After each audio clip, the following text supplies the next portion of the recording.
The story takes place in mid to late October as far as I can remember. The year was 2017, and it might help to know I'm a single dad of 2 young kids.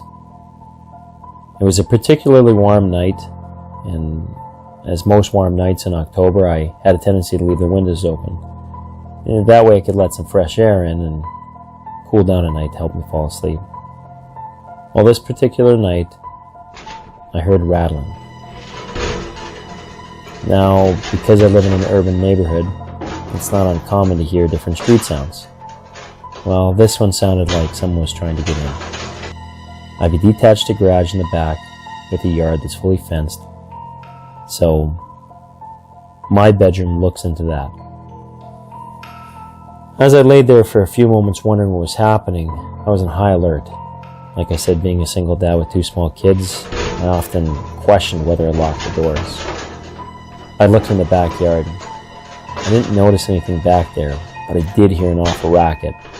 You see, I deadbolt my doors to the gates so that no unwanted people can get in, and I do lock the garage. I still heard the rattling. I ran down the stairs to check.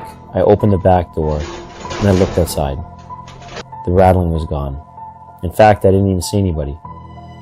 I didn't think much of it, so I went back to bed. I checked the locks. I headed back upstairs and fell asleep. A few weeks later, we noticed that snow had finally hit the ground. It always snows here right around October, near the end of it. Generally near Halloween. And it was a Thursday night. I was coming back home late from work when, as I was walking up, my neighbor approached me. Now, she lives 2 doors down, it's her and her husband. And she came up. I asked her what was going on. She seemed really startled, and she told me someone tried to break into the house. Shocked, I looked at her. I said, "Are you serious?" She said, "Yeah, look at the footprints all over your lawn." And there it was. I could see fresh footprints all over my lawn. I didn't know what to do. I thought, geez, thank God, no one was here. If we'd been in the house and someone tried to break in, or if they did break in, what would happen?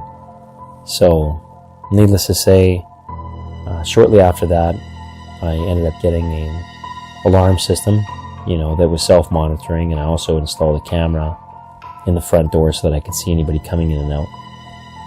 And of course, that put her mind at ease. The kids slept with me the last several nights during the time, and this particular time of my life. It wasn't until, getting closer to Christmas that I ended up talking to a friend of mine who's a police officer.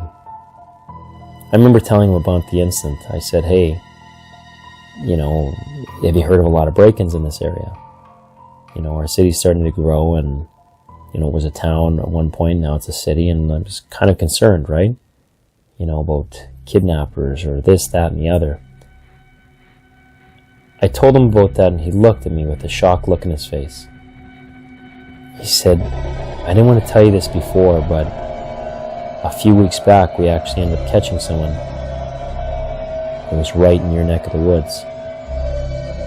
You see, what happened is one of the neighbors had left their door open, left it unlocked.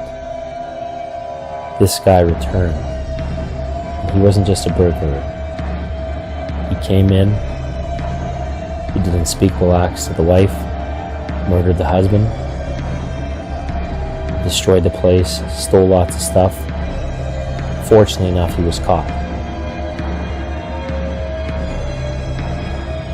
Turns out this is probably the same guy that tried to get in my backyard that one night, and then again tried to get in the front yard.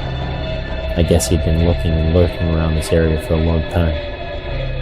And let's just say, from that moment on, keep my windows open, right outside my bedroom listening. I keep deadbolts on the locks in the yard, and I've installed a second camera in the backyard, just in case. Stay safe out there.